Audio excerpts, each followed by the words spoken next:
ಓಂ ಶ್ರೀ ಮಂಜುನಾಥಾಯ ನಮಃ. ಜೈ ಕುಡುಮ, ಜೈ ಶ್ರೀ ಕ್ಷೇತ್ರ ಧರ್ಮಸ್ಥಳ. ಈ ಒಂದು 6 ದಿನಗಳ ಹಿಂದೆ 6 ಡೇಸ್ ಬ್ಯಾಕ್ ಬೆಂಗಳೂರಿಂದ ಒಬ್ಬ ಕಬ್ಜಾ ಏನೋ ಒಂದು ಅವನು ಯಾರು ಅಂತಲೇ ಗೊತ್ತಿಲ್ಲ, ಅವನು ಸೌಜನ್ಯ ನ್ಯಾಯಕ್ಕೋಸ್ಕರ ಬೆಂಗಳೂರು ಟು ಧರ್ಮಸ್ಥಳ ಪಾದಯಾತ್ರೆ ಮಾಡ್ತಾನೆ. ಸೊ ಒಳ್ಳೆ ಖುಷಿ ವಿಷಯನೇ ಪಾದಯಾತ್ರೆ ಮಾಡೋದು.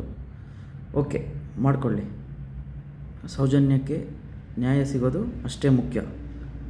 ಎಲ್ಲರದ್ದು ಗುರಿನೂ ಅದೇ, ಅವಳಿಗೆ ನ್ಯಾಯ ಸಿಗಬೇಕು.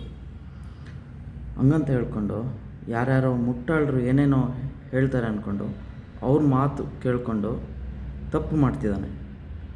ಸೊ ಯಾವ ಥರ ತಪ್ಪು ಅಂದರೆ, ಪಾದಯಾತ್ರೆ ಮಾಡಿದ ತಪ್ಪು ಅಂತ ನಾನು ಹೇಳ್ತಿಲ್ಲ, ಮಾಡಲಿ, ಒಳ್ಳೆಯದೇ, ಅವನಿಗೆ ಪುಣ್ಯ ಸಿಗುತ್ತೆ, ಸಿಗಲಿ. ಪಾದಯಾತ್ರೆ ಮಾಡಿದರೆ ಕರೆಕ್ಟಾಗಿ ಹೇಳ್ತಾಯಿದ್ದೀನಿ, ಪಾದಯಾತ್ರೆ ಕರೆಕ್ಟಾಗಿ ಮಾಡಿದರೆ ಅವನಿಗೆ ಪುಣ್ಯ ಸಿಗುತ್ತೆ, ಸೌಜನ್ಯಗೆ ನ್ಯಾಯನೂ ಸಿಗುತ್ತೆ. ಅದು 100%, ಅದು ಸಿಕ್ಕೇ ಸಿಗುತ್ತೆ.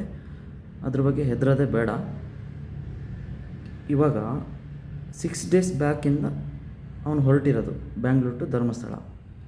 ಬ್ಯಾಂಗ್ಳೂರು ಟು ಧರ್ಮಸ್ಥಳಕ್ಕೆ ಇರೋದು ಬೈ ವೆಹಿಕಲ್ಲು 295-300 ಕಿಲೋಮೀಟರ್ಸ್ ಆಗುತ್ತೆ. ಬೈ ವೆಹಿಕಲ್ ಬಂದರೆ, ಇವನು ಬೈ ವಾಕ್ ಪಾದಯಾತ್ರೆ ಮಾಡ್ತಾನಂದರೆ ಒಂದು 5 ಕಿಲೋಮೀಟ್ರ್ ಕಮ್ಮಿ ಆಗುತ್ತೆ, ಒಂದು 290 ಕಿಲೋಮೀಟರ್ಸ್ ಆಗುತ್ತೆ. ಶಾರ್ಟ್ಕಟ್ ಅದು ಇದು ಇರುತ್ತೆ, ಗೊತ್ತು. ಯಾಕಂದರೆ ನಾವು ನಮ್ಮ ಗುರುಗಳು ಪಿಂಚಿದಾರಿಗಳು ಬಂದಾಗ ನಾವು ಅವ್ರ ಜೊತೆ ಪಾದಯಾತ್ರೆ ಹೋಗ್ತೀವಿ. ನಾವು ಹಬ್ಬಬ್ಬ ಅಂದರೆ ದಿನಕ್ಕೆ ಬೆಳಿಗ್ಗೆ ಒಂದು 10 ಕಿಲೋಮೀಟ್ರ್ ನಡಿತೀವಿ, ಒಂದು ಸಾಯಂಕಾಲ ಒಂದು 3-4 ಗಂಟೆ ಮೇಲೆ 10 ಕಿಲೋಮೀಟ್ರ್ ನಡಿತೀವಿ. ನಮಗೆ ಗೊತ್ತಿದೆ ಅದ್ರ ಬಗ್ಗೆ. ಒಂದು ಹಬ್ಬಬ್ಬ ಅಂದರೆ 20 ಕಿಲೋಮೀಟ್ರ್ ನಡಿಬೋದು, ಅಭ್ಯಾಸ ಇರೋರೆ. ಇವನು ಎಕಾನಮಿಕ್ಕಾಗಿ ಹೇಳ್ಬೇಕಂದ್ರೆ ಒಂದು 20-30 ಕಿಲೋಮೀಟರ್ಸ್ ರೀಚ್ ಆಗಬೇಕಂದ್ರೆ ಒಂದು 5-6 ಅವರ್ಸು ನಡಿಲೇಬೇಕು. 5-6 ಅವರ್ಸ್ ನಡಿಲೇಬೇಕು. ಬೇಡ, ಇವನು ಸ್ವಲ್ಪ ತೋಳ್ಬಳ ಕಾಲ್ಬಳ ಎಲ್ಲ ಚೆನ್ನಾಗಿದ್ದೆ, ಒಂದು 10 ಕಿಲೋಮೀಟ್ರು ಜಾಸ್ತಿ ಹಿಡಿಯೋಣ, 40 ಕಿಲೋಮೀಟ್ರ್ ನಡೆದಿಯಾನ ಅಂದ್ಕೊಳ್ಳಿ ಪರ್ ಡೇ.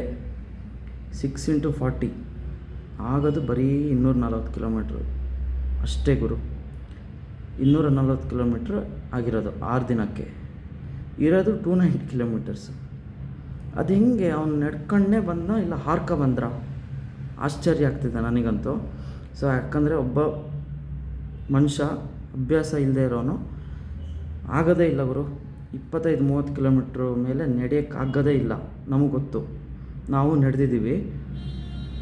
ಇವನು 40 ಕಿಲೋಮೀಟ್ರ್ ನಡೆದಿರ್ಬೋದು ಅಂದ್ಕೊಳ್ಳಿ, 240 ಕಿಲೋಮೀಟ್ರೇ ಕವರ್ ಆಗೋದು. ಮೇ ಬಿ ಅವನೇನೋ ಕಂಪ್ಲೇಂಟ್ ಮಾಡ್ಕೊಂಡೇ ಬರ್ತಿದ್ದಲ್ಲ, ಬೇಲೂರಿಂದ ಈ ಕಡೆ ದಾಟ ಮೇಲೆ ಕೆಲವು ಪೋಲೋ ಗಾಡಿ, ಸ್ಕಾರ್ಪಿಯೋ ಗಾಡಿ, ಬುಲೆರೋ ಗಾಡಿ, ಬೈಕೆಲ್ಲ ಇವ್ರನ್ನ ಚೇಸ್ ಮಾಡ್ತಿದ್ದಾವೆ ಅಂತ. ಮೇ ಬಿ ಅದನ್ನು ಇವರು ವೀಡಿಯೋ ಯಾಕೆ ಮಾಡಿಲ್ಲ ಅಂದರೆ, ಮೇ ಬಿ ಅದೇ ಗಾಡಿಗಳಲ್ಲಿ ರಾತ್ರಿಲಿ ವೆಹಿಕಲ್ ಯಾತ್ರೆ ಮಾಡ್ತಿದ್ರು ಅನಿಸುತ್ತೆ.